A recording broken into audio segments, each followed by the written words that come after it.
Hey, this is Joe Castiglione, and you're listening to Not Another Sox Podcast. Can you believe it?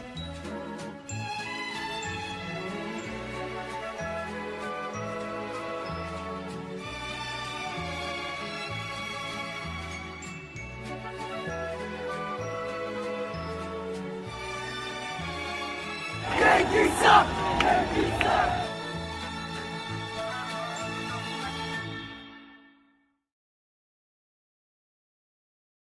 Buenos noches, amigos. Welcome to another episode of Not Another Sox Podcast. I am Jack Webster, here with our producer, Ian Doran, coming at you live from Providence, Rhode Island, fellas. 13 in a row. Are you doing the sound effects too? Why, yeah. Oh, we're all having fun here. And you know why we're all having fun? Because our baseball team just won 13 games in a row. What? What? Yeah. We have never seen this in our lifetime. The all-time record is 15 by a Red Sox team, and we have not done 13 in a row since like 1948. You know, so literally no Red Sox fan that you probably know has like seen something like this. No, I mean, I definitely haven't. If you had asked me a month ago what was going to happen, I was calling for Breslow's head. Sell the team. This is horrible. Everyone's on sale. Get rid of everyone at the deadline. It's been a month. We've turned the whole thing around. I don't know how we did it. Yeah, it is the most unlikely of the circumstances or results that you might have expected.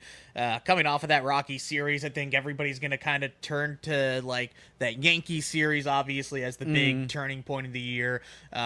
We are 2 wins away from 20 in a row at this point. We're 18-2 over our last 20 games now, which is absolutely ridiculous to think about. And 21 for our last 26. Yeah, exactly. So Yeah. if you didn't do this streak at this time, then it might have been too little too late, but somehow we are in a wild card spot. We're not even in the last wild card spot. We're in the second one. We're above 500.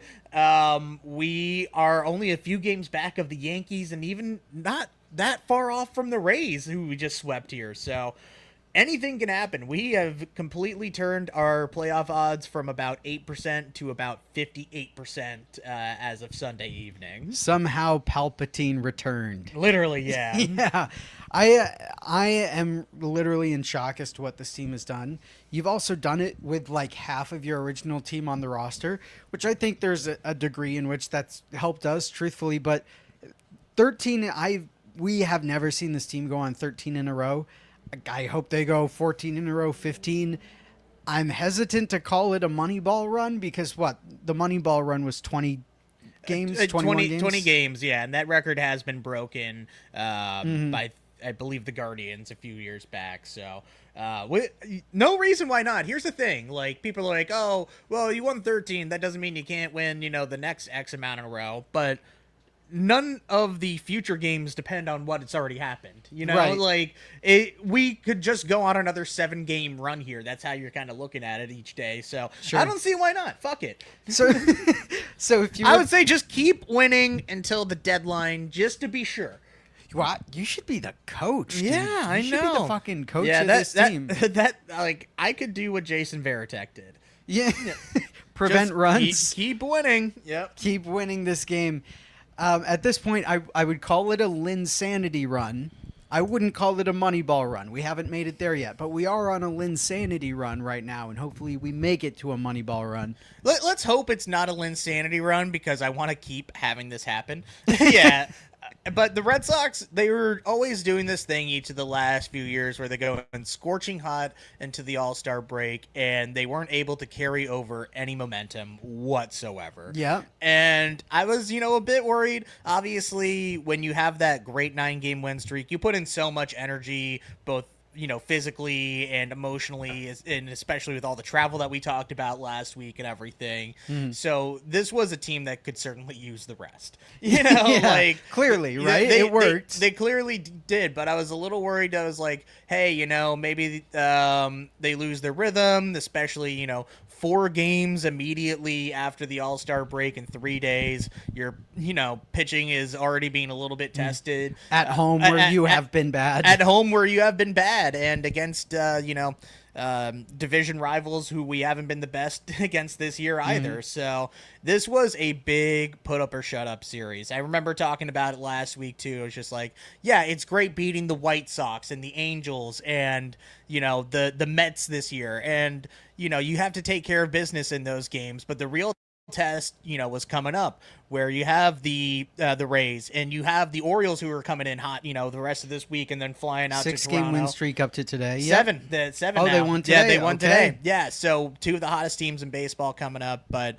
you know, I think it's not only that we won, you know, these 4 games against the Rays. It was a lot in different ways. There was a lot of comebacks. And this team really is starting to figure it out. And this is the product that, you know, we were expecting all year. And, you know, if we did have this product all year, we would be the best team in baseball. Oh, my God. Yeah, and obviously, you know, the stretch of 20 games is as good as it's going to get, but, like, just in general, like, you know, we're pitching well, and we're fielding well, and we're finally getting good comebacks and hitting, and hitting home runs, which is always very nice, so this seems like the completed product, and, you know, there's room to add, there's guys coming back, like you mentioned, so we're in as good of a spot as you could imagine, which is insane to think about. Yeah, and there's a ton to talk about on that front.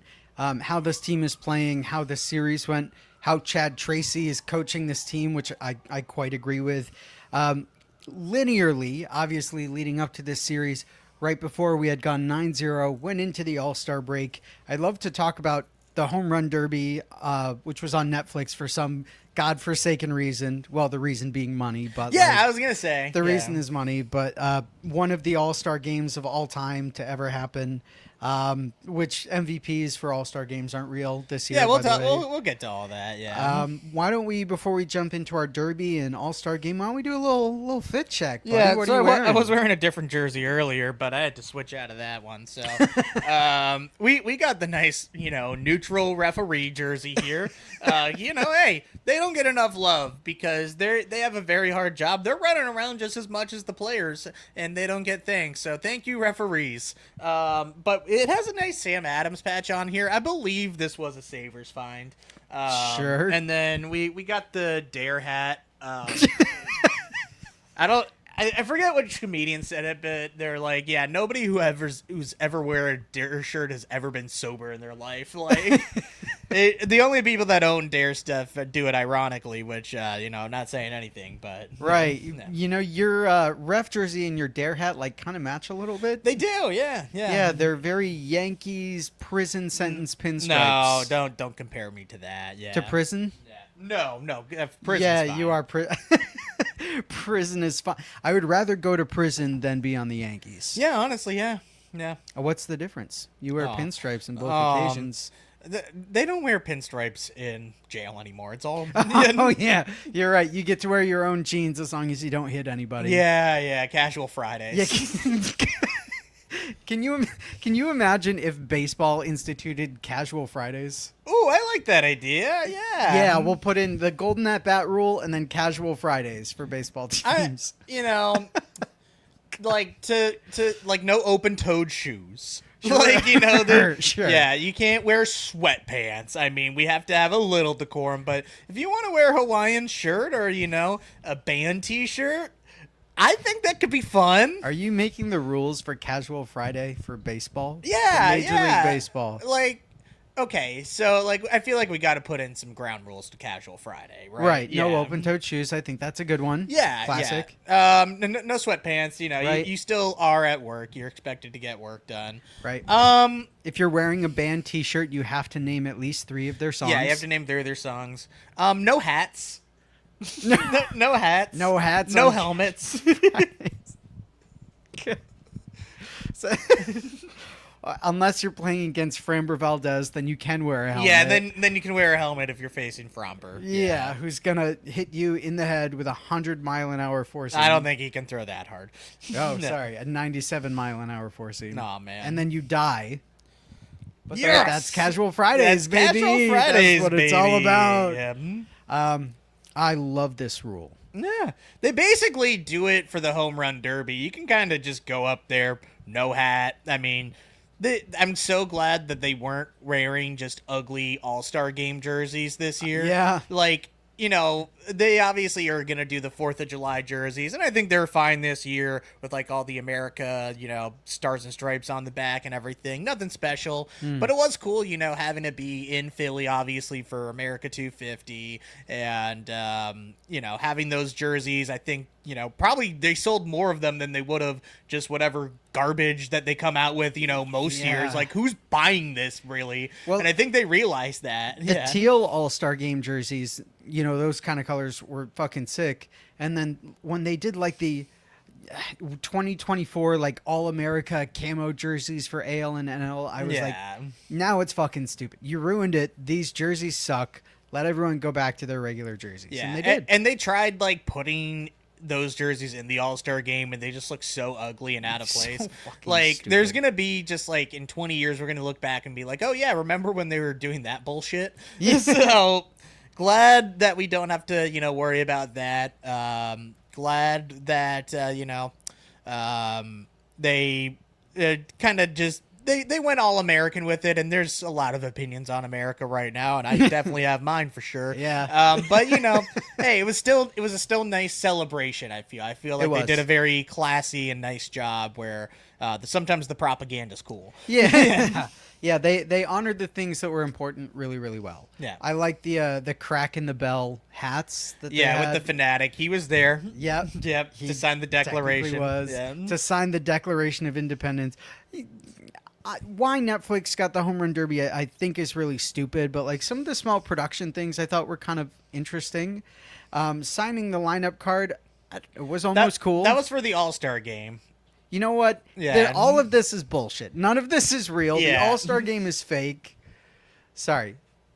Yeah. What? So Go I ahead, guess please. yeah, Netflix, they paid a whole bunch of money. They had opening day, they had a whole bunch of other shit, and the ratings were as low as they've been since like 2003, which is not too surprising. Yeah. Because it's like all the sickos, you know, tuning in for that. Yeah.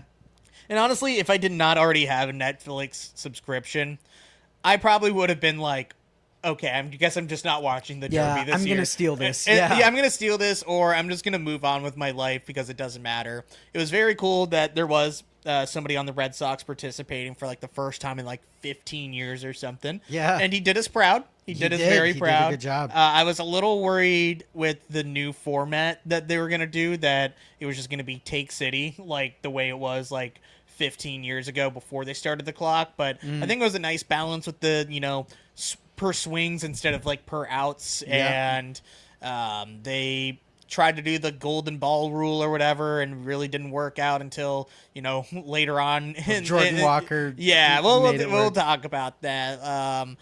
But yeah, you know, in terms of the actual Derby, very fun. People seem to like, you know, kind of taking it a little bit more in stride and, you know, taking their time with it. The production was something all right. Yeah. I don't need Will Ferrell promoting whatever dumb TV show he's doing.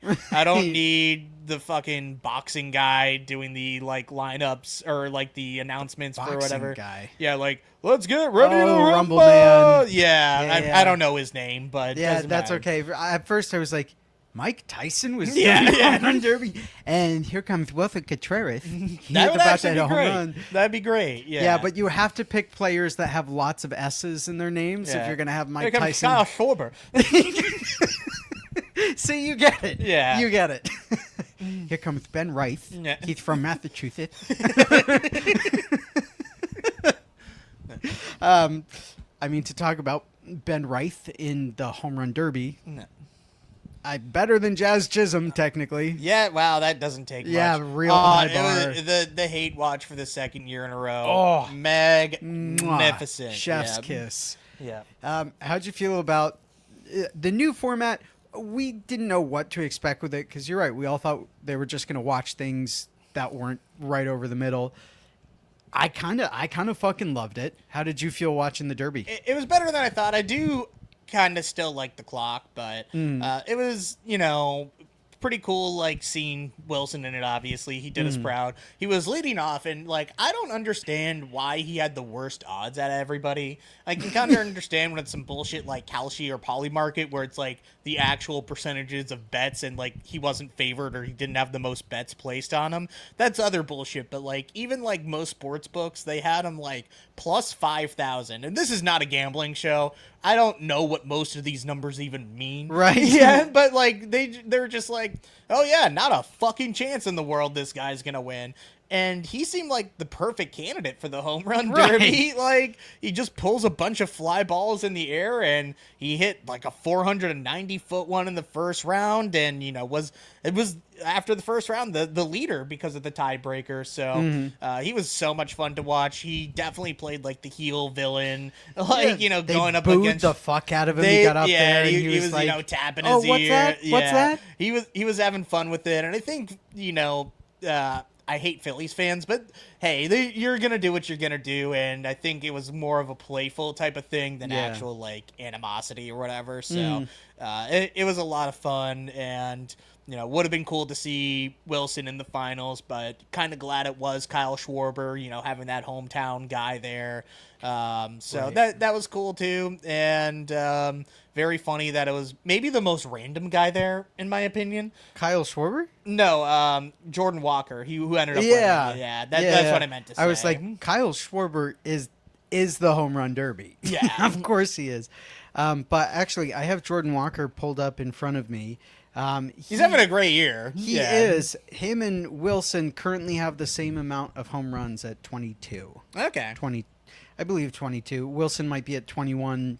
Wilson hit one today for 22. So Okay, yeah. gotcha. So as of right now, they have the same amount of home runs going into the home run derby. They were pretty comparable home run hitters. Yeah, but more historically, since this is Jordan's breakout year for sure, and he was pretty ass the last few seasons. Yep. And it just goes to show that, like, the home run derby is such a weird specialized skill type of thing. Yeah. Because, like, yeah, Ben Rice should probably do better in it. Yeah, Bryce Harper should do better in it, but you don't know who it's actually going to be at the end of the day. Hilarious that they both blew it Yeah. belly up. Betting on the home run derby is diabolical. Like, why would you ever place any money on this? Are you fucking stupid? This is not an endorsement, by the way. No, I'm endorsing this. I'm endorsing you're a fucking chode if you bet on the home run derby. 1-800-GAMBLER. Sorry, this is not an endorsement to gamble. This is literally the complete opposite. Yeah. Seek therapy. Yeah. And our special sponsor tonight, BetterHelp.com. Just kidding. Actually, I don't think we like BetterHelp, right? Didn't they sell everyone's data a few years ago? Probably, yeah. Anyway, back to the baseball. I just do it the old-fashioned way of being a man. Yeah, I drink. Yeah. That's how I handle Like my poppy, my poppy's poppy. Yeah. And his poppy before him. I'm glad we're all on the same page. Yeah. The message of this podcast is don't gamble, drink. Even gamble responsibly and not on the home run derby. Yeah, but don't drink responsibly. Yeah, and don't gamble to the point where FanDuel has to send you a personalized video from a star without their knowledge. Yeah.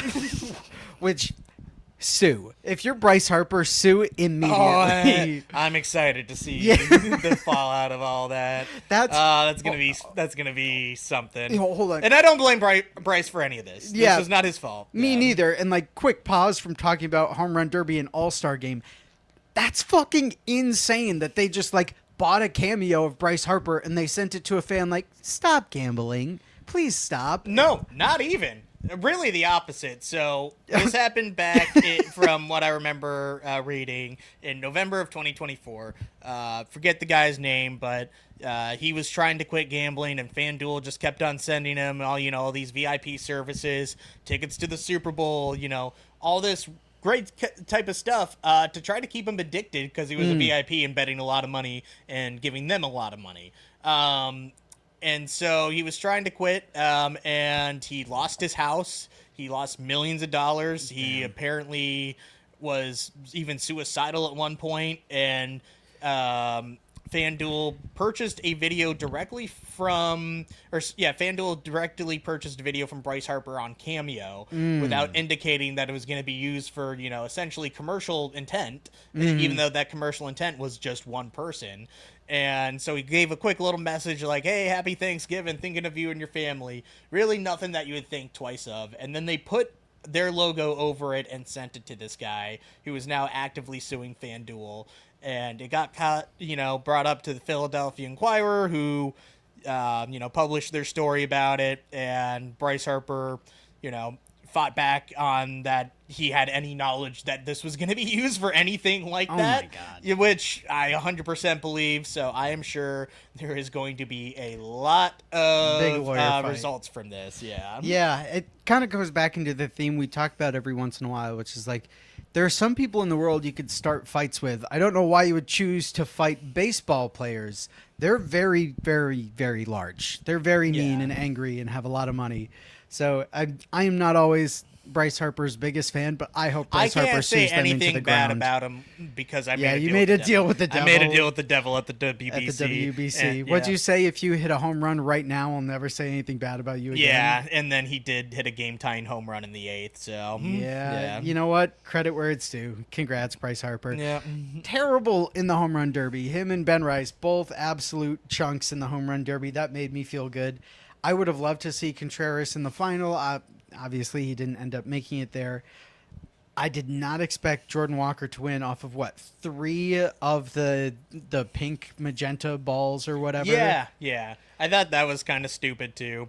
Not that they do like the last swing that you keep going if you keep hitting home runs. I think that's smart, but like you're just introducing a whole new ball, so like every single time each dude would just be like looking at it for like a minute and just like, okay, now I got it. And like they would have to take some time to adjust to it, and like you didn't see anybody hit a home run off of those ones until the final round either. So like I'm not sure it had the intent that they wanted. It almost reminds me of when Kenneth pitches Gold Case on 30 Rock and like this sounds great, and then it's just like everybody trying to hold up the heavy gold case and like it's a dead giveaway. It's kind of the same idea where like it's just not working.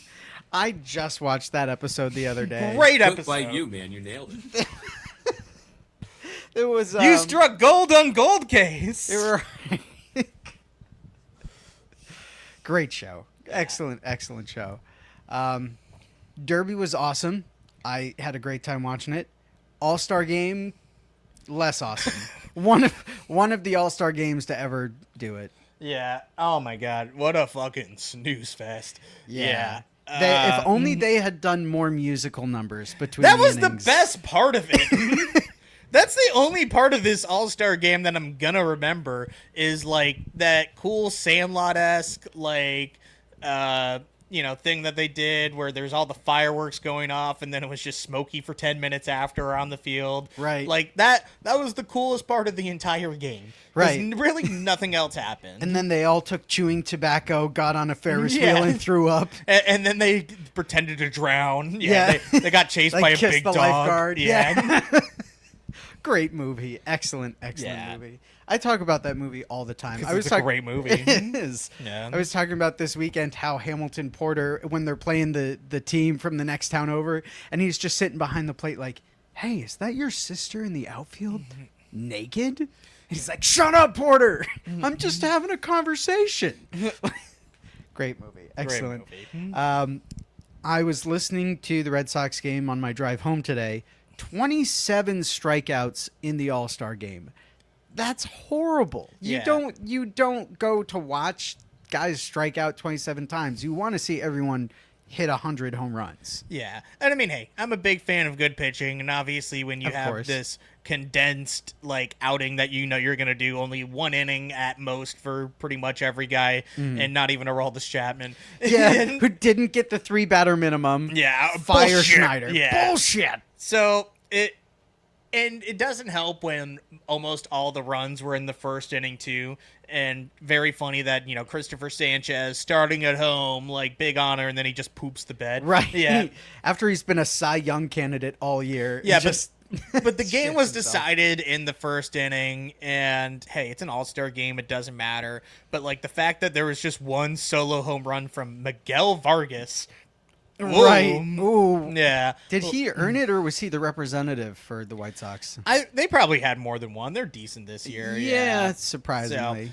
hey, good player. Not even gonna shit on him, but like, just nothing happened. It felt like it was so boring. Yeah. And it feels like you didn't even get like some of the cool like player send offs or whatever that you get with like Kershaw or David Ortiz at his last one or Albert Pujols, obviously. Like you had Justin Verlander there and he wasn't pitching and. Like it just felt very force You fed. mean legacy pick Justin Verlander? Yeah, That was weird. I get the whole legacy pick thing and like, hey, I like getting to send off like somebody that was big in my childhood and get to see him one last time. But like if they're not even pitching in there, what's the point? Like that, it's so dumb. Like he was just hanging around. Yeah. Wouldn't you watch it if Justin Verlander had to hit? If they were like legacy pick Justin Verlander as the DH for the pitcher. Yeah, literally. That I would would have been more watch that. fun. Yeah, just like have him go out there like, broken arm or whatever, then like just try to throw like a lollipop 45-mile-per-hour pitch and his in there. open-toed shoes and sweats. Yeah. It's casual Friday. Yeah. Yeah, for Justin Verlander only. And then the fakest MVP of all time. Yeah. It like Bellinger didn't even want to stick around in his uniform. They were like, keep it on. There's nothing else happening in this game. And then it's just like, is it the guy that hit the home run that was better or the guy that hit a single? And it's just like, guy that hit a single. Sure. Yeah. So really means absolutely nothing at all. Yeah. I don't even know how you feel good about that if you're a Yankees fan, honestly. Like, I don't know how nobody you feel deserved good it. about being a Yankees fan. Yeah, nobody deserved it. Yeah. The All-Star Game MVP, the Sandlot tribute. Yeah. Woof, woof, and then a dog starts chasing him. Yeah. Who was the All-Star MVP last year? Don't remember. Exactly. Yeah. Who cares? The only one I remember is 24 because Duran hit the go-ahead home run. Yeah, that makes And sense. now people aren't super happy with him. Yeah. Why? Yeah. Wow. There will be another part of the episode all about that, but I have no idea who last year's All-Star MVP was. This year it's Cody Bellinger for, a 2 RBI single. And the only thing I truly remember from that game, other than Chapman not getting his 3 batters, which is horseshit, Dan Schneider. Yeah, they should have let him close it out. They should have. Yeah, come on. Like, if he got it, like he was like throwing a whole bunch of extra pitches, and like you're like, hey, in like the Red Sox were like, yeah, we're gonna let him throw like 15 pitches, and like that's it. I could understand that, but it was a strikeout and then a pop up. It was like 5 or 6 pitches. I was it like was nothing. I was like. At that point, I wasn't even like necessarily upset about like a Red Sox player coming out. I was like, "Oh my god, just fucking end this game already!" I was like, "I do not like care. Why are you making me wait another 5 minutes to watch this ground Who out?" was that? I think it was Baker. Yeah, like Some stupid. I know, But the Very stupid. play I remember from the game was Ernie Clement had a great play at second and threw to Wilson at first, who made a full stretch to catch it. They had a moment which was really, really cool. That is probably the one part of the game that sticks out to me because the rest of it was just really, really boring. Yeah, nothing of note. One of the All-Star games of all time. Hopefully, it comes back to Fenway eventually. But yeah, When was the last All-Star game at 99. Fenway? Come on. Oh, that's right. It Yeah, was 99. You're a silly goose. Yeah, you even have the mug for it. Yeah, I and- have like everything because it's such a cool logo. Yeah. Yeah, they should. The 30-year anniversary, they should do at Fenway. Yeah. You would think so, but who knows with MLB? LOL. Yeah, well, they should because I would buy a ticket for it pretty immediately. But anyway, so we're going a little bit longer tonight. We're going to do 3 segments in our show. So obviously, before we go to our first commercial, thank you to the Believe Network. Fuck our friends over at Raise the Roof podcast. Yeah. Also on the Believe Network. I'm glad you guys came in to watch your asses get beat this weekend. Like, comment, subscribe, Apple Music, podcast, I don't know. Jack Webster, we're going on our first commercial. You're going to get 2 sponsorship guesses tonight for commercial number 1. Who is the sponsor of Oh our my God, is commercial. that FanDuel's music? No, it will not be FanDuel. No, Yeah. we do not allow gambling ads. It's gonna be McDonald's. I'm loving it. You fucking dickhead. All right. Well, let's go to McDonald's. I'm loving it. McDonald's, have it your way. Wendy's. All right, back from our first commercial. Did you really you wanted to do the jingle before? No, this was right off the rip. Oh, you're like, I didn't sing that. That was the commercial. Yeah, that that was was the actually commercial. them. Right off the rip. Well, welcome back from commercial. As you know, my name is Ian, one of your hosts and producers for None Other Sox podcast. Here with Jack Webster. Your booze mean nothing. I know most of you are not ghosts. Oh man. Yeah. So we had talked about the home run derby and the All-Star game. Derby was all right. All-Star game, very, very boring. As of today, Red Sox, 13 games in a fucking row. Did you see it happening? No. I remember when we were on Talking Halos, 2 weeks ago at this point now, I was like, the Red Sox has just been waiting for like a 10-game win streak all year, and it hasn't happened, and it's, one step forward and 2 steps back, but now it's like 20 steps forward. It's 18 steps forward and 2 steps back. Right. Like, you have done significant leapfrogging in terms of, people in the standings and everything, and obviously very weak American League, but really just to get to 500 and now above 500, we get to see her. Yeah, Who might is hashtag she? we might not even see her the rest of the year, What? please. Yeah, knock on fucking wood. Yeah. But our friends over at Pot on Lansdowne, they deserve this as much as anybody, and I truly believe that somehow she has made it into the Red Sox clubhouse, and they have to be aware of this, or at least the Red Sox social media team. We saw our friend Dunk Intern Adam. He got a shout out in the Red Sox schedule for next year too. He with the grip check. So sure they're if they're aware of Adam, they're definitely aware of her. I would hope that they are. I didn't know if we'd ever see her again. Yeah, I thought she had left. I thought it might be possible, like, end of the year, if you do end up playing better and you're, seeing what some of the kids have and everything. And, hey, maybe, like, September, if you're really trying, you could have gotten back there. But to do it this fast, like, from being legitimately the worst team in the American League below the Angels at one point to, being in a playoff spot and being a plus run differential, which... I was never a fan of people being like, the Red Sox aren't that bad because of their run differential. Maybe they were right. Right. Maybe they were right. Still fucking nerd shit to say. Yeah. Yeah. Also, the run differential meant fucking nothing because we had plenty of games we won like 18-3 or like 20-1, and that. And then means nothing. we had one of those Friday afternoon where we won 10-0. So like, yeah, that like when you have a blowout like that, obviously matters. You can manage your pitching a lot better.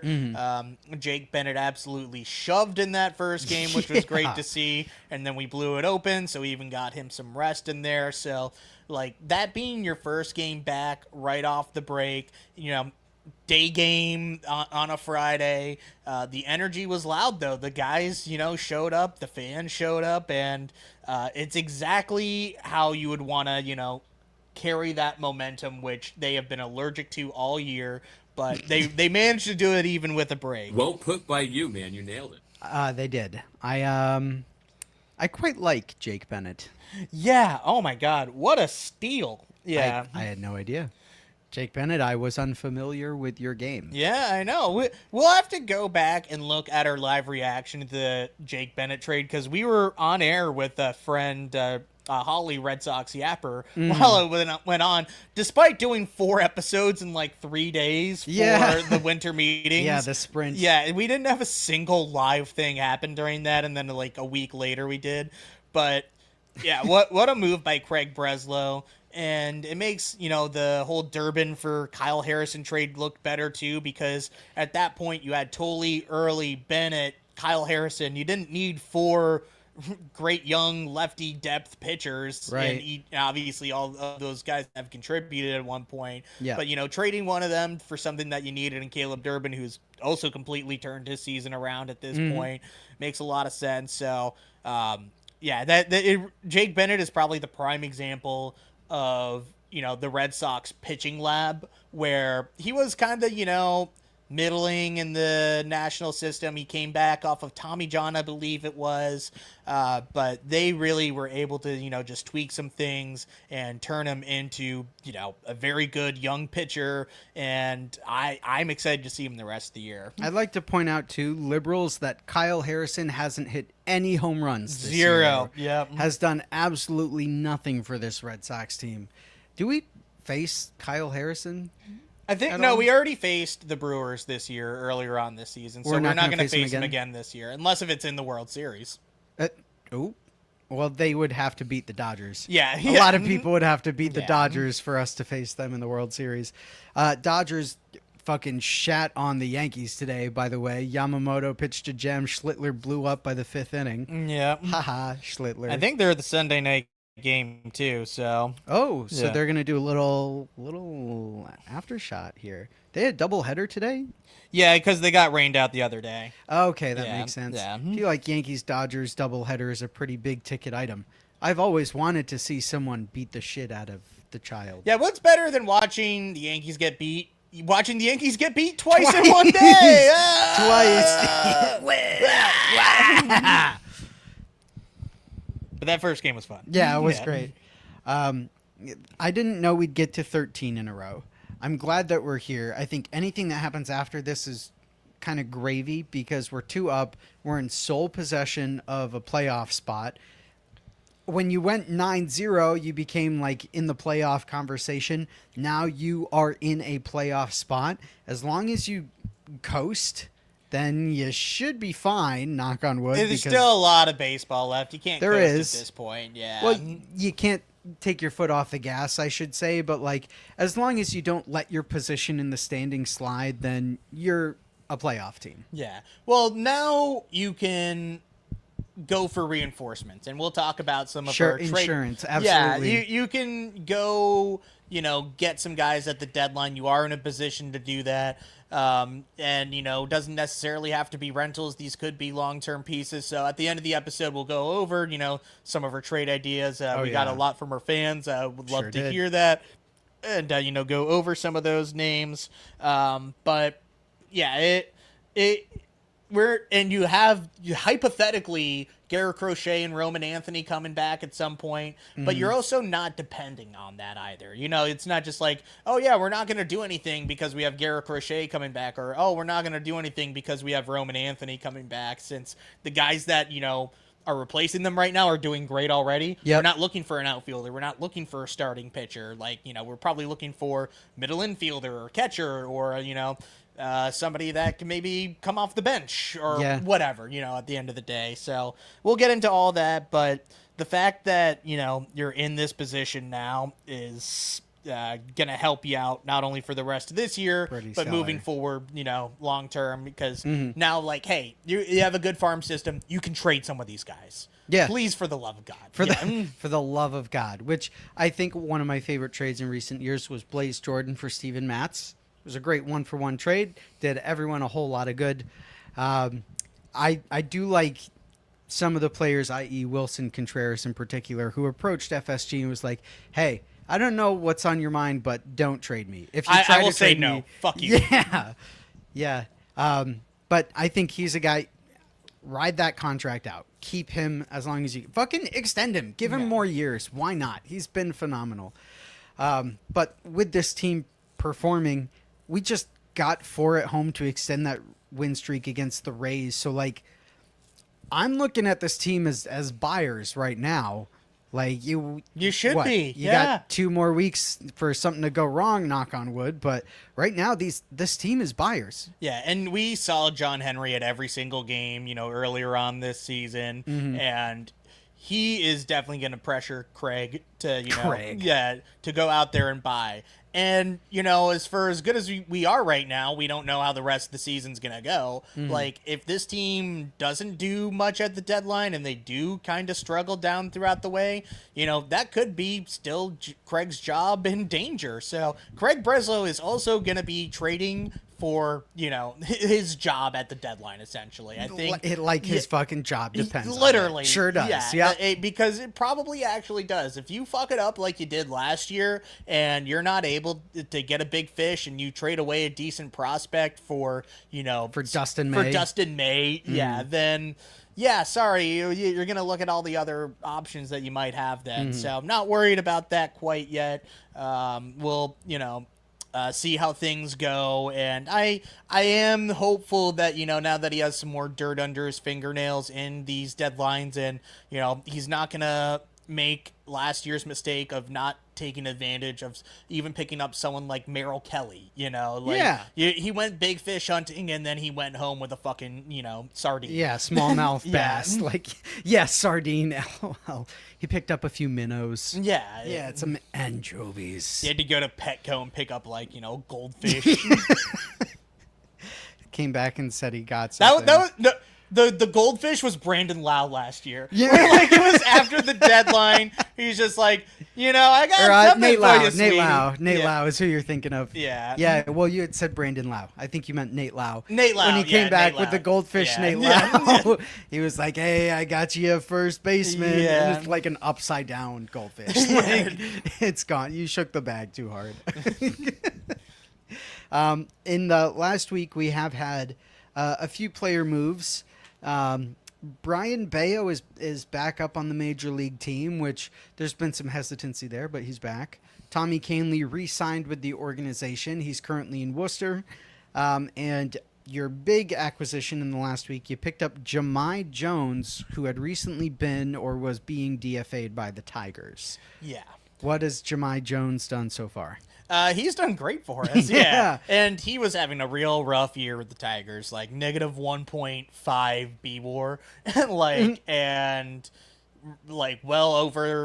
well under 200, I should say, and not hitting for much power, but had a great year, especially against lefties for last season. So when you have Nate Eden, who had options and you could just send him down, and you had an open 40-man spot because you released Danny Cockenballs, then you can take a low risk flyer on somebody like this. And hey, in 3 games, he's done great for us. He's hit a home run. He's gotten on base a few times. He was leading off today. So pretty solid pickup. If you can get something out of him down the stretch and kind of, essentially platoon with Jarren Duran at this point, then you're hopefully going to get your Rob Refsnyder-esque type of dude. And it doesn't cost you any money. If it doesn't work out, you can just DFA him, and hopefully you have somebody else coming back soon. So very low risk. The reward's already paying off to a degree. So I was like, okay, one of the moves of all time. But hey, sometimes you need guys like that. If he turns out to be right, that would be sweet. I was really confused when it happened because I was like, what's the point? Right? What are we doing here? But you know what? Credit where it's due. He has been productive for the small sample size we've had him so far, and you really had no risk in taking him on. So I guess another situation where it's all gravy, right? Yeah. Because if you have to drop him, he was getting dropped anyway. Call Nate Eaton back up and you're golden. I was a hater for a minute, but I think Jahmai Jones was a worthwhile I never move. cared enough to have feelings either way. Yeah, for Jahmai Jones. Yeah. We have Jahmai at home. Former Yankee, yeah. Jahmai Webster, friend of the program, was very happy to have another Jahmai. So Do you think they hang out? I think so, yeah. Well, should we call him Aunt Jemima? No, that's very racist. Oh, right. Yeah, Wait, you probably shouldn't say that. Wow, should I go back and cut that in post? It's already live, yeah. Bummer. Yeah. Did they change the logo for that and everything? I think so, yeah. Bummer. Fuck. Well, I don't know what you're getting at here. I guess I didn't realize that it was racist. Yeah. But I know better now. Yeah. Like they changed it from Uncle Ben's Rice to Massachusetts Ben Rice. Thank you. Let's Was a funny let's move joke. on to Brian Bayo, I guess. Yeah, Brian Bayo's back. How do you feel about it? I He was hasn't really done much. Yeah, I mean, hey, we talked on the last episode about him coming out for a bulk row type of thing, and it's a good segue into the second game of the doubleheader since you had Eduardo Rivera, making a second start, and he looked a little shaky. He gave up 2 runs in the first. And you saw Brian Bayo warming up, and he was able to settle in. He gave up a home run to, I think, Junior Caminero to, tie it up. Yeah, so 2 and a shocker. third, 3 runs. It's not great, but compared to what you've seen from the rest of him, you're going to, hopefully see a little bit more out of him. And then you just kind of assume that you're going to see Brian Bayo as that bulk guy. Yeah. And I was like, okay, like, Greg's coming in, and, he's going to be the firefighter for this inning. But then you didn't see him at all for the rest of the game. Yeah. And Red Sox immediately tied it and took the lead in the first inning, which was very cool. Earlier versions of this team does not do that, where, like, you're down 2-0, and there was plenty of points this year where that game already felt over. And in a lot of cases, it was already over. Yeah. And, like, you would go down, like, 3-0, and you saw the Red Sox record where it was, like, 0-45 or some shit. Like, Right. like, where, like, we just did not have any dog or being able to come back at all. And you saw it with multiple games this series where, we instantly fought back, and the Rays tied it in the third. And then we just kept on, scoring more runs. And bullpen really held it down. Weissart, Moran, Guerrero, Whitlock, Slayton, and Chapman, like, all just putting up zeros, getting strikeouts.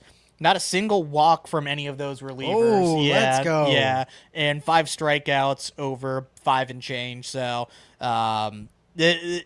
anybody that's complained about this bullpen, I'm like, what are you talking about? Yeah. Even Greg's been fine. Slayton's had some blow-up outings, but, like, your back end there is very good right now. Yeah, I was a little concerned because it was a little shaky, right? Because if Slayton blew it, he fucking blew it. Yeah. Same with Greg. If he blew it, he fucking blew it. So I had some concerns with the bullpen. I think so fucking bad. I think you could still stand to maybe add a reliever at the You deadline. always could, Yeah. right? Yeah. You always could. But the bullpen, especially in the last 13 games, has been fan-fucking-tastic. Yeah. No, I mean, and you even have, like, Guerrero really contributing right now. He's looking Yeah, like throwing actually at, what, legit. 100? Yeah. And now you probably aren't going to be trading Chapman, which is very funny because, Right. like, we're going to get a top 100 guy for him, and then, like, psych, nope. Yeah. Yeah. Go out there, get Luke Weaver, maybe. Yeah. Yeah, well, now he's going to probably exercise his vesting option, I would think, right? Or is it automatic? It becomes a team option if he pitches the 40 innings and is healthy at the end of the year. So the team gets to decide. Oh, it's a team option. Yeah. Okay. It otherwise becomes a he team doesn't get it. option, so yeah. Okay, Yeah. cool. So You know what, I like as it. long as he, stays on the mound, he's going to reach that mark. And, I'd love to have him back for another year. Yeah. And I think if for whatever reason he does, opt out or, he doesn't reach 40 innings for whatever reason, I think a very real chance he would just want to come back here. I mean, he why not? he signed the extension last year. Like, he could have made more in free agency, but I think, he knows he's going to keep getting, opportunities to save games in Boston, build up that Hall of Fame resume. Yep. And I think, he just likes it here. So, willing to just ride that out for as long as he can. Yeah, and in Boston, as of right now, I don't think we have a better closer option.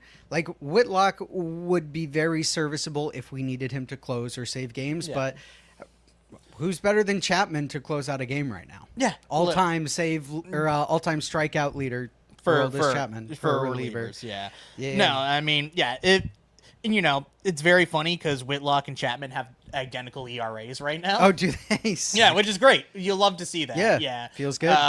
Or maybe this was on Friday at least, so I'm sure it's within a few decimal points of each other since Sure. I think they both pitch Saturday as well. Yeah. But Yeah, it's not so much like, hey, if you lost Chapman, you could put Whitlock in there, and I'm sure 9 out of 10 times it's going to be the same result anyways, you know? But, you do lose that 8th inning guy, and it keeps, going back and back. So, right. And that's then where you Greg really... is the 7th. It's not so much losing yeah. your 9th inning guy, it's you losing your 7th or 8th inning guy, since everybody Right. has to get bumped up an extra one. So, and a day where Chapman's not available, obviously we feel good about Whitlock. He closed out the game with the runner on second in New York on Sunday, too, last Sunday. So, he can do it, but you would rather have both of them. It's like the holy shit 2 cakes. $2? Yeah. Do Would you you want rather have double it $1 or $2? What is it, $1? Because I believe in my grind like that. Yeah, literally. Yeah, I asked my landlord to raise my rent. Please don't. I live with you. Yeah, oh man. Not just the bullpen. I really, really want to point this out. Not just the bullpen in the last few days, but Wilyer Abreu had 4 home runs in 2 fucking days. That's incredible. Is he back? I mean, we've always said Willier's a bit of a streaky hitter. Yeah. And, that's fair. It happens with a lot of guys. But not only the home runs that he's hitting, the timing of them, too. Like, hitting that one to tie the game on Friday. And then, obviously, we can just roll right into Saturday. I was at this game. You were. Very, very fun one to be at. Little wet, Don't mind getting a little wet. A little bit of rain. Yeah. Never bothered me anyway. You still took your tarp off. Yeah, still took the tarp off only for a little bit, but how was it with the Fenway faithful at your Saturday game? Yeah, no, we got to see the friends. We got to see Mr. Fenway attendee and Sox signs, Matt Cote. We got to meet Red Sox Bart. Yeah. Oh, love those Sox Bart facts. Yep. Also, I don't even think I mentioned this to you. Ran into our friend Corbin from Red Seat Radio at Bullpen Bar. Let's fucking go. Yeah, I was on my way in, so only got to say hi to him. But yeah, it was like, oh shit, like one of those moments. So very good dude. We love him. Another great show. Free plug to Corbin, Red Seat former Radio. Believe Network. Yeah, and then we, I don't know. I have nothing bad to say about Corbin. We are good though. Yeah, we are rain good at our delay, jobs. so had plenty of beverages, which is always Yeah, fun. 1, 2, 3. But they did end up playing the game, which was great. So you got to have a few beverages, and then you were in a clear plastic poncho, weren't you? Yeah, I brought it from home. BYOP. Bring your what if it was bring your own poncho? Yeah, oh man, that would have been funny. Did you have a good time? Yeah, great time. Always a good time when the Stockings win, right? I know. Patrick Sandoval did not pitch that great. He kind of kept you in it. There was some bad defense behind him at one point, and but he's still coming back from being out for a year and a half. I'm not judging him too much yet, kind of like I was saying last time around. So we'll see how he ends up doing, down the stretch. But when you have a lot of different options and guys coming back, I don't know. he's got to earn it. Its sample size is small, but he's got to earn it for sure. Excuse me. You also, over the last few days and leading into Saturday, but I'm also not making Patrick Sandoval stop me from starting Peyton Tolley or Jake Bennett. Of course. I would think if it becomes a crunch, at least Bennett and Tolley have options, but Sandoval's got to force your options. You could put him in the bed. You could. That's a discussion for later, though. Yeah, that's 2 weeks from now. Friday night, we got Wilson back, leading into your Saturday game. First at bat back from Wilson Contreras, home run. Famous, what they say at Yankees Files, hit ball over fence. I'll give him credit for that. That's a ton of fun to say. Wilson Contreras came back, started contributing immediately, and I'm sure it sent the Saturday vibes through the fucking roof. Yeah, absolutely. And I mean, hey, kind of the same thing that's been happening, like I was saying, where, they went down and then they were able to come back. I think that happened in 3 out of the 4 games here. Second inning, you have the Wilyer Abreu game-tying home run, and you end up taking the lead, and Patrick Sandoval ended up blowing it. But yeah, bullpen really kept you in it that game. Watson, gave up a run, which is fine. And then, once you started coming back in the 7th inning and you have that dramatic home run from Wilyer Abreu to, tie and take the lead. Pizza rolls. Yeah. Oh, That's a great meme. Yeah. Good work. The Fenway atmosphere was absolutely electric, and we've been missing that all year. They finally gave us a reason to. Yeah, you had KB in tow with you there too. Yep. Saw her briefly as well. What'd you drink? Beer. Yeah. Any particular beer? Bud Light, mostly. I Bud had some Millers, Latte. yeah. A few Millers. You had whatever beer was put in front of you. It sounds Pretty much, like. yeah. Yeah, that's a good one. One of my favorite beers. Going into today's game, you gave up the first run early. You fought back. You ended up winning. What was it? 6-1 was the final score today. Yep. Off of 2 home runs, and you had a walk from who was pitching for the Rays. Had a 4-base walk. McClanahan, I believe. Yeah. Walked in a run, and then you just took control of the errors. Yeah, so Sonny Gray today was not even necessarily his sharpest, but he still made it work. Mm-hmm. He was working in and out of jams, and the one run came from an inside the park home run. You could argue that there should have been an error on it anyways, but whatever. Yeah. Would have scored anyways. But, when you are struggling with your command and you're still able to keep it in, 6 innings, 1 run, 5 Ks, and, there's 4 walks in there too, then you're doing your job. And that's how that's how you become 12-1 on the season. Yeah. Like that's how you become a guy with a 2.48 ERA, which is right at the top of the American League right now. Yeah. So should have been an all-star. Like Should kind have of been. insane that he really wasn't. I can't imagine you're fucking telling me Nick Martinez is better than Sonny Gray? Shut up. I'm not. Yeah. No, I'm not. I Telling know you you're that not. At all. Yeah. Clearly not. But I think that's something to say for Eduardo Rivera over the weekend too. Is like did not have the strongest show up early, but knew how to lock in and like get himself back on the right track. And that's what I think sets guys like Sonny Gray apart from other pitchers. Is you don't have the best stuff that you have. You give up a run early. You know how to lock back in, get outs, get to the 5th inning, 6th inning, 7th inning, whatever you end up doing. So huge credit to Sonny Gray, and hopefully Eduardo Rivera too locks into that kind of attitude and can keep you in games. So the team, it used to be other team scores first, it's over. But this team fought back today and took control of the game and just put the whole thing away real fast. I think what sums it up, which we haven't seen from this team in a while, is they were able to score 3 runs in the 3rd inning without actually recording a hit. So a lot of walks in there. Yeah, you get a wild pitch. You just get some good contact where, you might have been swinging and missing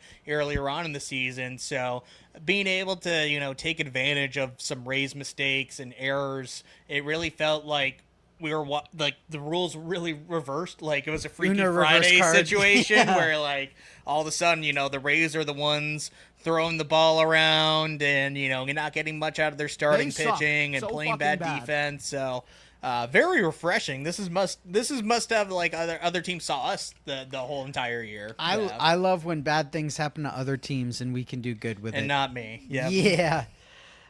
Well, we're coming up right on our second commercial break here. Let's do some mustard before. You want to do some mustard? Yeah.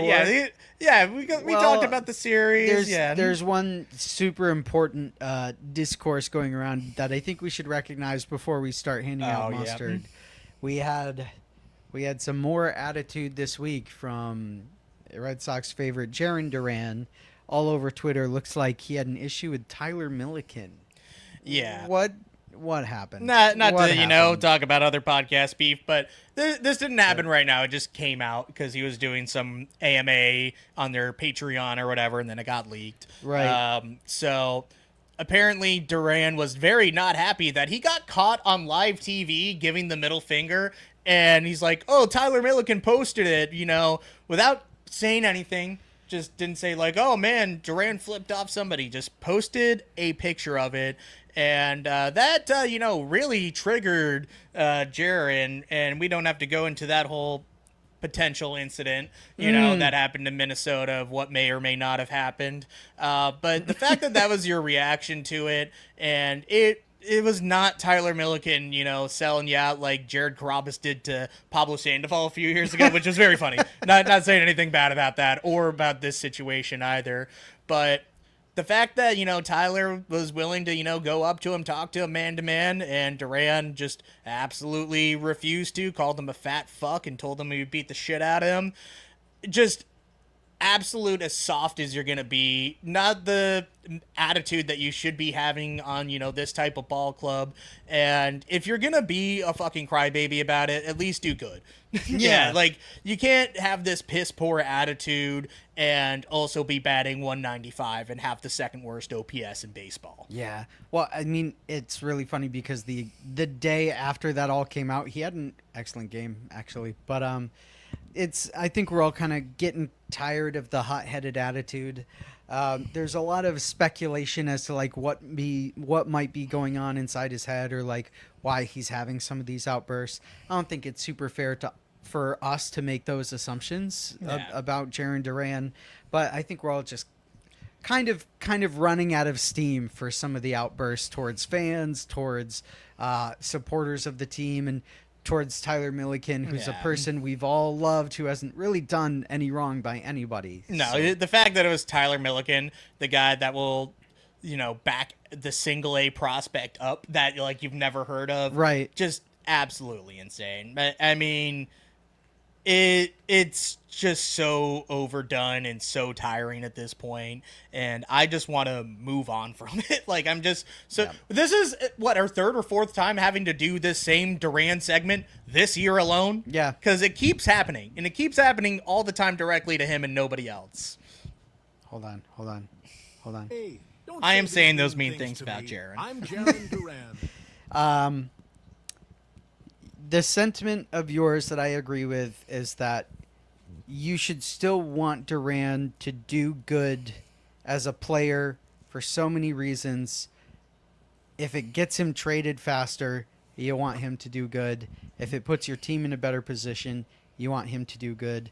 So it's unfortunate we have to keep having this segment, and it's unfortunate that you have to keep wanting him to do good as a baseball player. So I mean, I hope I'm honestly at my limit's end about it at this point. Like, I hope the talent keeps up, because you probably flip him at the deadline if you can, but I doubt they running do. out of steam. Yeah, because you don't know when Roman's coming back. You're gonna get absolutely nothing for him. So just, for all the good Craig Breslow did with all the additions, you still have to look back at not getting anything for him in the off season, and that's gonna be a blemish on his resume. Yeah. How about some mustard?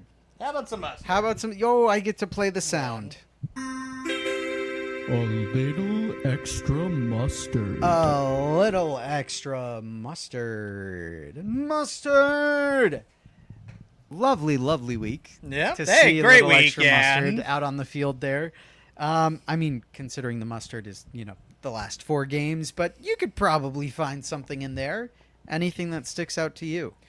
I mean, it's gotta be Wilyer Brady. Fuck! I know. You went first last week. I'm going first this week. You should. Yeah. Yep. I mean, not only for all 4 home runs, but maybe just the most electric bat flip that you've seen the last few years. Spiked it.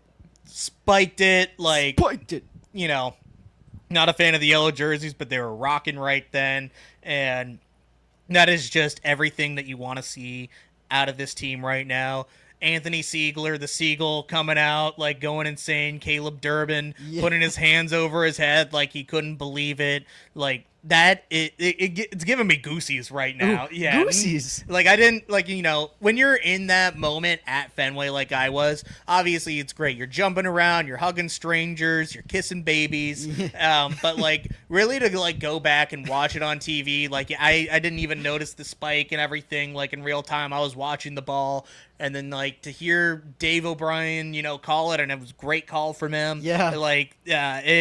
It's great. That I feel like that is the moment of the season so far. You gotta be kidding me. Yeah. You gotta be kidding me. That's the moment of the season, right? That, to get you to 13 or to 12 at the time, and you're falling behind. You're falling behind, yeah. And let's say we lose that game and we still take the series. Would have been fun, but the exclamation point on it, was all of that, and then just hopefully he's able to continue that for the next few weeks as well. I was checking earlier, his B War's up to, or F War up to like 2.5 now, so in really good position. So he still as shit might hit 30 home runs. Who knows? There's still time. I don't know what he's at right now. I think it was 15. Oh, he's gonna break 20 easy. Yeah, he's gonna break 20. Yeah. For myself, for Mustard, I am also going to go a home run hit. Wilson Contreras in his first at bat back sent the ball 415 feet. Colossal swing. I mean, he's a guy who's been capable of colossal swings. The fact that he had to take time away, came back and locked right the fuck back in for 415 feet. I mean, did the Derby, did the All-Star game, which is like, oh yeah, I'm gonna keep by the hitting. way, Hit another big home run today. That one mattered a lot. Yeah, he did. Wilson Contreras giving his home run swings and his first home run swing back a little extra mustard. Yeah, we got some Venezuelan love on this one. I fucking love the Venezuelans. Yeah, me too. They're great. Franklin Arias, Ranger Suarez hopefully coming back. Yeah. Even Andrew Monasterio, big RBI double today. Narv a home run on Friday, I believe. He did. He did. He did. That was the nail in the coffin. Yeah. Narv home run. My mom. Venezuelan. Yeah, famously. Yeah. My mom's not Venezuelan, for all of you listening. Franklin Primera, also Venezuelan. So we got up some and coming prospect. Yep. I'm excited to hear and see more about the prospects. We might hear and see more about the prospects in the coming weeks as we head towards the trade deadline. We're going to go to another commercial break. We'll come back and we'll talk about some of the submissions we got from all of our friends on the internet regarding the trade deadline. So commercial number 2, Jack, who's on this one? Oh God, I wasn't thinking this far in advance. I'm going to go jelly beans. Jelly beans. Ronald Reagan's favorite. My God. You're going to go jelly. It's like when we did the Christmas draft with Pot on Lansdowne. They're like, so what's your Christmas treat? And you're like, cookies. Yeah. Cookies? Yes, all cookies. Yeah. Let's go to jelly beans. Yeah. Got jelly beans. It's like the got milk, but with jelly beans. But the jelly beans. God damn it, dude. They what's your favorite kind of jelly bean? All of them. I didn't know they were different. At the same time. Yeah, they all taste like jelly bean. Welcome back from our second commercial break. Again, a bit of a longer episode tonight, but so much to talk about. We got a ton of trade submissions over Twitter. I got some creative ones I've been cooking up in the lab, too. I know you've got a lot of creative trade approaches. I'm excited to hear what you got in the lab, but why don't I made us a little slideshow here. We'll look at some of what Twitter submitted to us. And for yourself, we're going to need an agree, a disagree, and what would it take to get that trade done? Okay. Sound like a plan? Yep. All right, let's add to the stage. Ta-da! Not another Sox podcast, the slideshow. So, the first one that we got quite a bit of, Francisco Lindor. Got a ton of trade requests for him. We have one that just says Lindor. We have one that says Luis Arias and one of the 2 Mets stars. But if you can't get Lindor or Soto, you can get Suarez or Murakami. And then just a picture of Lindor cheesing. You had a lot of other people, too, kind of reference the middle infield. We had a request for Willie Adames, C.J. Abrams. Someone said, let's get crazy, get Bobby Witt Jr. And then we just had a very generic right-handed hitting middle infielder. So there's been a lot of speculation around Lindor specifically and a few other middle infield guys. Do you agree or disagree on Lindor, and what would it take to get that done? I almost want to say disagree. Okay. Not because I don't believe in the player. I know he's having a down year, but I disagree because I don't think that they're going to trade him. Okay. I think they're going to wait till the winter. You know, it has been kind of talked about and everything, but I don't think they're in a rush to trade Francisco Lindor either and necessarily sell low on him. Couldn't blame him. Yeah, and you also have to remember he has 5 more years at $36 million apiece. So that is a healthy contract to a guy that's a middle infielder, and who's going to be in his late 30s by the time that's all over. So when you're talking about, you know, taking on, you would probably have to imagine like almost all of that contract. I'm not sure how many top prospects I'm willing to do to also pay this aging veteran, I think it would significantly help the Red Sox. I think he would help any team, obviously. He's a future Hall of Famer. I think, New York might not be working for him. So that's one I want to revisit in the offseason, potentially, depending on what else we do at the deadline and, other moves. But, I'm not trading Frank for him. I'm not trading like Anthony Ianson or something. So I'm going to have to say disagree just because I don't think it's going to happen. Sure. Some of the other approaches, at least for now, for the middle infield, Adames, CJ Abrams, Bobby Witt Jr., any of those guys light you up or you think could get a deal done? Oh, my... no disrespect to Kyle, but shut the fuck up about Bobby Witt Jr. Yeah. Why are we doing this? I have to tell you, this was the most insane thing I heard. I saw multiple people tweet it, so sorry, Kyle, not trying to shit on you specifically. Love the idea of getting him, but even less of a chance than Lindor. Yeah. The Royals have this dude locked up forever at this point, and I think there's some opt-out in there at some point either, but they have zero reason to trade Bobby Witt. Yeah. And if you did, you would really have to trade everybody in order to get him. Yeah. You'd have to essentially write a blank check to the Royals. you just be like, do you want our top 10 prospects? Like, you want for Frank? the next 20 years. Yeah, literally, yeah.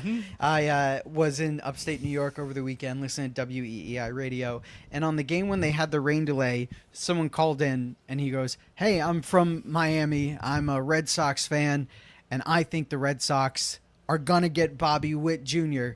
And the radio host goes, "Yeah, well, I think you can too. If you put together a package for Bobby Witt Jr. that includes Jarren Duran, Brian Bayo, and Christian Campbell, you take that deal, right?" I was like, that's the worst fucking deal I've ever heard in my life. Like, you want to sell our scraps? I would love to sell all three of those guys. For Bobby Witt Jr., who's locked up for the next 10 years at, 25, 30 million a year? Yeah. No fucking chance the Royals even sneeze at that. Yeah. It's crazy. Some of the other names in there, Willie Adames. I like the player, owed a lot of money, though, so Yeah. the Giants would have to eat a significant amount of that. And I think his bat works better at Fenway, but I am not too inclined to take all that on right now, so I might pass. CJ Abrams would be a really nice addition. Left-handed, so no way that we can do that. He's left-handed. Yeah, I mean, can't come be on, done. guys. He bats lefty.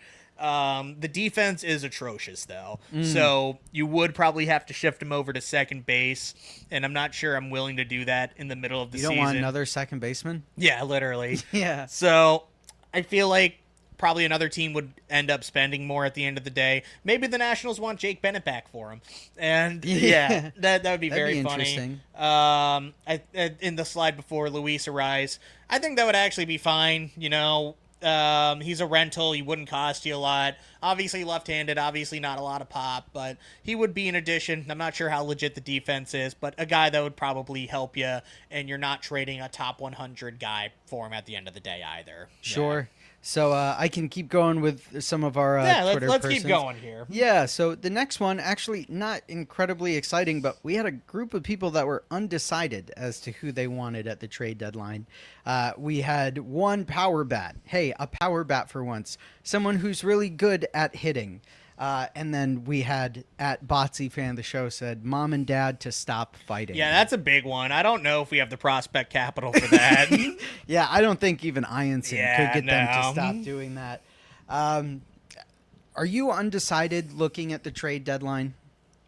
No, I'm pretty decided. Yeah. I think I'm decided that we should be buying right now. A power bat would be great. Nobody wants to get rid of them. That's the other thing. Like, out of the realistic guys out there, there's only so many positions that you need, kind of like I was mentioning, like a middle infielder or a catcher, because you're not getting a first baseman. You're not getting a third baseman with the way Caleb Durbin's doing. No. Or maybe you could move him to second if you really had the Sure. opportunity, but it's not like there's many great third basemen out there anyway, so there's a hand. You might need to get a little creative. I have some of my own that I've been cooking up that we'll get to after we're done with everybody else's. But yeah, somebody that can hit the ball out of the ballpark, definitely more than what we've seen out of our middle infield production this year, which is maybe a half a dozen home runs from Right. You get some from Andrew Monasterio. You got a few from Anthony Siegler. Yeah, Siegler now. Like Story didn't hit many.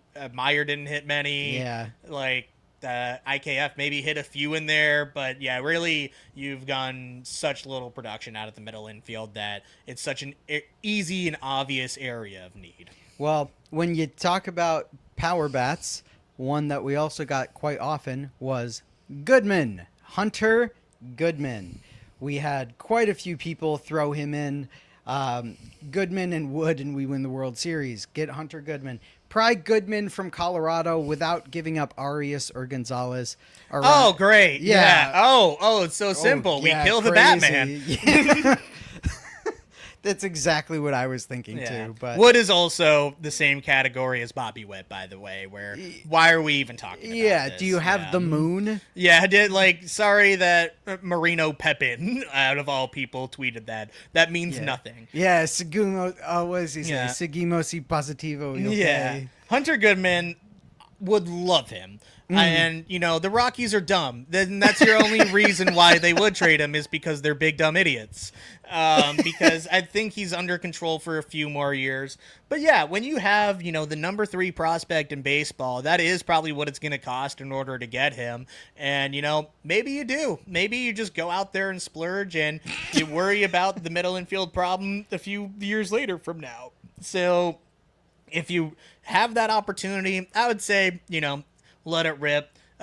It's so funny seeing Yankees fans tweet it because they're like, we'll give you George Lombard. Shut up. Yeah. We'll give you Spencer Jones. Suck my dick. Yeah. Shut up. Who? Yeah. Yeah. I mean, they do that every year, right? Let's They give do you a it pile of every shit year. for Paul Skeens. Yeah. So sounds like you're on the Goodman train. What gets that done?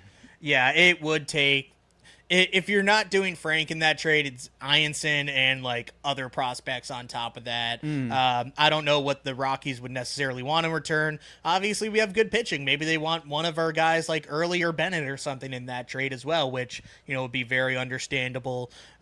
So I'm not a big huge mock trade guy. It's kind of more talking generally. I would give up multiple top 100 prospects for a guy like Hunter Goodman, or I would give up the key guy, almost like what the Athletics did with Mason Miller last year, where they got Leo DeVry out of Mason Miller, and it was essentially just a 1-for-1. I don't remember if there's other pieces in there. Yeah. So if you can do that, you have your essential Yohan Moncada trade where you're trading one of the top prospects in baseball for somebody with team control. How do you not do that? But do I think it's going to happen? Probably not either. Yeah. I think he ends up in Colorado still. I think he stays there as well. But Wood was mentioned earlier. You had kind of said the same thing. Wood would be the fucking moon, as it just so happens. No, the Nationals would not. Yeah, well, unfortunately, there's an entire slide dedicated to Wood, thanks to Marino Pepin. It was one of the most requested players on our Twitter post. James Wood is definitely available, so probably him. Now it's James Wood. Soto, Woods, empty the farm. Goodman and Wood, and we win the World Series again, threw that one in there. And then someone, Wood.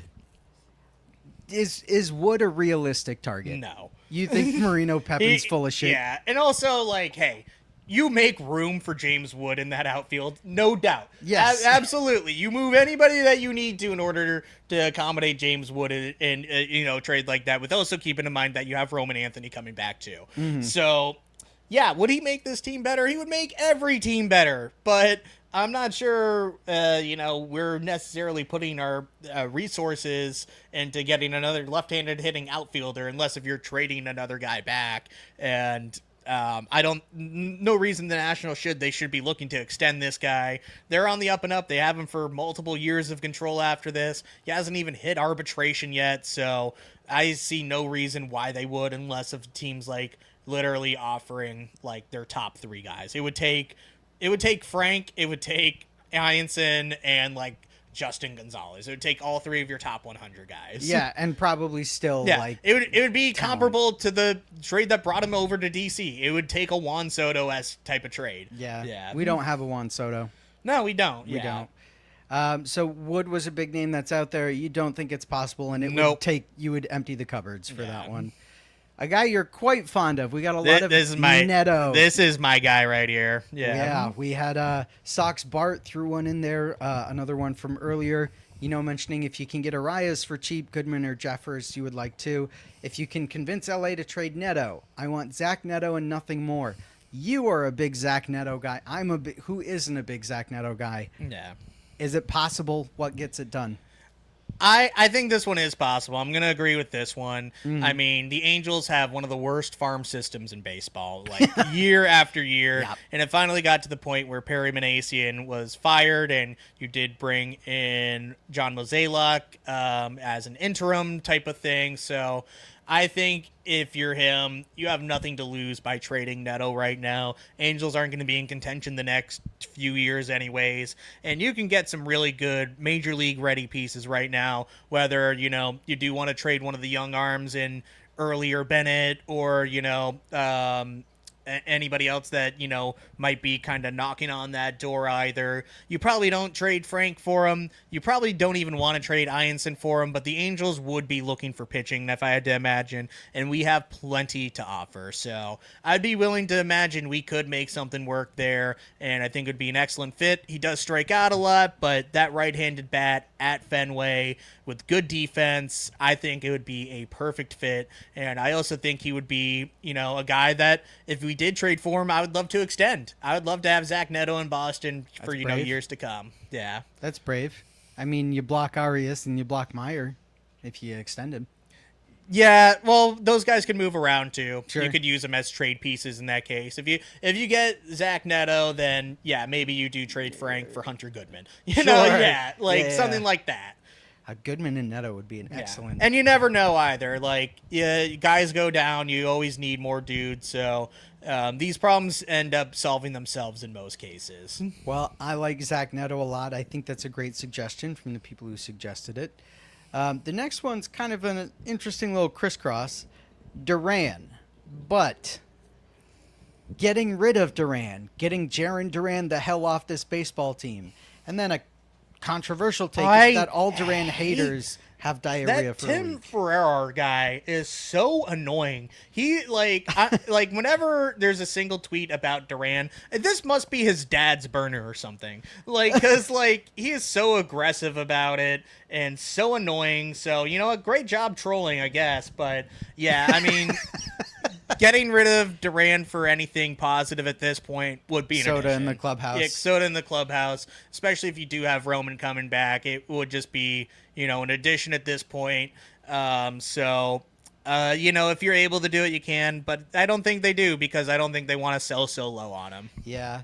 Well, we won't dwell on this one. Obviously, everyone has their own Duran opinions, but there's a lot of agreement about getting rid of Duran and addition by subtraction in that way. Yeah, if he's here next year, I don't know what we're doing. Yeah, couldn't speak to that, but we also got some more fun kind of stuff. Red Sox Jesus says, honestly, if we could pick up Obama, we're looking solid. I think he could catch. He's here. You're saying, sacrificing yes, we some can. defense for the right-handed bat, but Right. I like it. Yeah. Yeah, you're getting some real power. Your friend's on Twitter. Yeah. No, he's oomphy. I'll send him a message. Yeah, with Obama. Yeah, Obama. Tell him I say hi. We had another one from Yankees Files. If I were the Red Sox, I would trade Crochet, Gray, Suarez, and Contreras for Anthony Rendon, to which we said there is no prison sentence long enough for you. Yeah. I think that's probably about right to jail for him. Right to jail, right away. We got a laundry list from Craig Breslow's number one hater, getting Duran off this baseball team. A catcher with plus power, a right-handed power-hitting third baseman or shortstop. Durbin would make an awesome second. And I do plan agree with B that, at closer. yeah. A plan B at closer in case Chapman fades or gets hurt. I think Whitlock is the plan B. Yeah. And so I'm not too worried about that. If you did want to add another arm, like I was saying earlier, that's never going to hurt. But yeah, the rest we've kind of talked about, All things that make sense. Yeah. I did have another idea for a power hitting catcher, which came across my timeline today from the Oakland Athletics. I'm going to dead name them. Shea Langoliers is, or I believe, Shea Langoliers. Mm-hmm. They tried to extend him. It's gone really nowhere with it. So with the way the A's are kind of trending right now, if you have an opportunity to get like a 20 home run, catcher, the defense is kind of meh, whatever. But I would love doing that. I would trade, arms to them, which they desperately need to. Every team wants young, controllable pitchers, and we have a plethora of them right now. We have tons. I would love to see if we were able to make something work and get creative there. Yeah, he has had 4 20-plus home run seasons in a row. I think that's a great idea. You're going to have to pay for him, right? And you have to send a catcher back in that trade. Yeah. But I would go crazy for a Langeliers trade. Let's go to our next slide here. We have, from Zoidbergerer, gave us another nice little laundry list. $1 million, a Teenage Mutant Ninja Turtle blimp, moon shoes, an authentic Green Monster Coke bottle, and Jordan. Yeah, I like all this. Yeah, good tweet. A lot of callbacks, a lot of good lore in that. We have another laundry list from Charlie Midnight. Trevor Story disappearing forever. Yoshida gets moved. Anthony and Crochet return 100% healthy at a high leverage bullpen arm. Duran finds his 24 self, and Meyer develops finally into a hitting machine. Yeah, all those would be. You great, agree with all of these? Wow, yeah, brave, groundbreaking. Another one, Bear Beauty body painting. Likely Arias and Troy Johnson. Possible Otto Lopez and Jordan. Jordan Alvarez is not possible. I don't think so either. Unlikely but cool, Juan Soto and James Wood. The fabric of space and time just broke down and anything can happen. Pete Crow Armstrong and Bobby Witt Jr. Is there a single name in here that... Let's just move on. Move on. Revert the team from Esteban at Red Sox SCR. Revert the team name to the Boston Bean Eaters. Move Fenway brick by brick to Saugus and rebuild next to Kowloon. Ellie De La Cruz. Clubhouse coup d'etat overthrowing John Henry and installing a workers' council. Love that one. And Matt Waldron. I always like a good knuckleballer, so I'll take Matt Waldron. Right. Yeah. And you think the rest of this, maybe in a book somewhere? Yeah. Ellie, sure. I don't think they would move, but I would love him. Yeah, I kind of feel the same way with that one. Let's see what else we got here. Sell. Shut up. Yeah, we do still have some doubters out there. Chapman Whitlock Gray out. This is a fool's gold win streak we do every year. Stan Pat, everyone we would trade if selling is at their lowest value ever besides relief pitching. Team is not good enough to buy. This is Hein Bloom brain rot where you're worried about farm system rankings above the major league team. You have an opportunity here. The nerds say that you're good. So, yeah. There is still a belief that the team should be sold. That's kind of what we got from, putting a line out there. I know you are a guy who likes creative trades, who likes creative players. You're cooking up a few things in the lab over here. What do you have for us? What do you like? I have a name that I haven't heard at all. And there's going to be some layers to this. Okay. Since I keep coming back to that one article, I forget who put out, saying John Henry would be willing to take on a bad contract in order to add to this team. Mm-hmm. And I think a lot of people assumed that, a Matt Chapman or an Adames where, the bat yourself is going to be, the high contract. But in a lot of cases, they'll attach a player to get rid of a bad contract. So I started taking a look at some, teams with essentially dead money, and I came back to the Arizona Diamondbacks. Okay. And so obviously there was so much buzz around Ketel Marte this last year, and apparently he said he would veto any trade since he has his 10-5 rights. But there's another middle infielder in Arizona that is pretty damn good in Geraldo Perdomo. Okay. And he is under a very team-friendly contract, I believe $15 million this year and for the next few seasons. Put up 7 WAR on both B and F WAR last year, and I believe already has above 3 this year. So you might be asking yourself, why would the Diamondbacks trade him? And normally they wouldn't. Unless if they were getting rid of Corbin Burns' contract in full at $36 million a year over the next 4 or 5 seasons. I think they're ready to move on from that and, kind of reset, especially before a potential lockout. So if you're able to just put your money where your mouth is, you could get one of the best shortstops in baseball and hopefully get something out of Chase Burns, or not Chase Burns, Corbin Burns. Chase Burns would be great. Yeah.